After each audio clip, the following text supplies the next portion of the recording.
Ano passado, nós tivemos um crescimento da inadimplência durante quase todo o ano, né? Foram números, todos os balanços mostrando esses dados. Tivemos programa do governo Desenrola, tivemos os feirões da Serasa, outros programas de renegociação de dívidas, inclusive lançados pelos estados, porque tem questão de tributação também, e mesmo assim um balanço geral muito ruim, não é? Sim, é bem preocupante. A gente acompanha esses números de inadimplência já há 10 anos.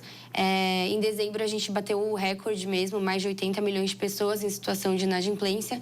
E quando a gente vai entender um pouco mais sobre qual que é o motivo desse endividamento, a gente vê que existe uma série de fatores que impactam, né? Então, tem a economia, tem a questão de desemprego, tem a realidade daquela pessoa também, né? Onde ela está, em que contexto que ela se encontra. Porém, algo que a gente percebeu em estudos recentes é que tem muito envolvimento com relação a planejamento financeiro.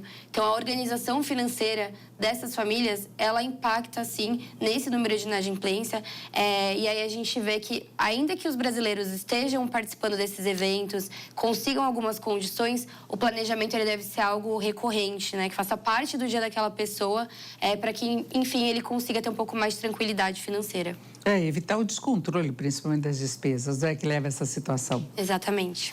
E, Ana Leone, boa noite, antes de mais nada. Esse planejamento todo das despesas é necessário em todos os momentos. Agora, o aumento da inadimplência no ano passado chama atenção, foi um momento favorável em termos de emprego, né, e aumento da renda em termos reais. O balanço da PNAD, por exemplo, do IBGE, mostrou a menor taxa de desemprego da história.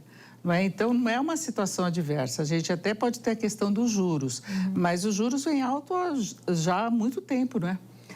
Sem dúvida nenhuma, esse é um ponto central, né? Eu acho que esses juros a esse patamar, de maneira arrastada, eu acho que vai tendo um cumulativo de endividamento e quando a gente olha esses números que foram apresentados, o que preocupa é o uso do crédito para gastos recorrentes, porque esses gastos eles vão aparecer novamente o mês que vem, não há como se escapar deles. E quando você perde a capacidade de pagar, de honrar esse pagamento, os juros vêm de maneira muito severa.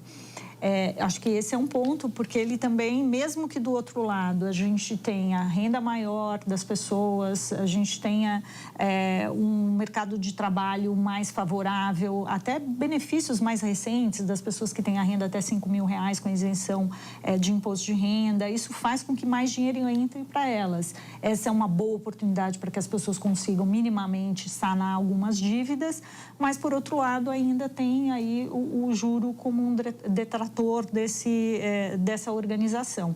E o ponto que a Aline traz da questão do planejamento financeiro, eu acho que é crucial, porque o planejamento financeiro ele é muito mais do que você conseguir gerenciar a crise do seu dia a dia.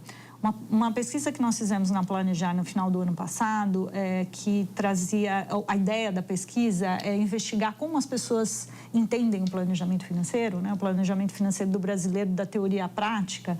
A gente viu ali a declaração de 59% das pessoas que se declaram minimamente, né, razoavelmente ou muito planejadas, e ainda assim essas pessoas recorreram a crédito, deixaram de pagar alguma conta, pediram dinheiro emprestado. Então, isso significa que as pessoas olham um planejamento apenas como uma forma de gerenciar o dia a dia. Então, se ela ganha e consegue pagar as contas, ali ela já tem um estágio de planejamento.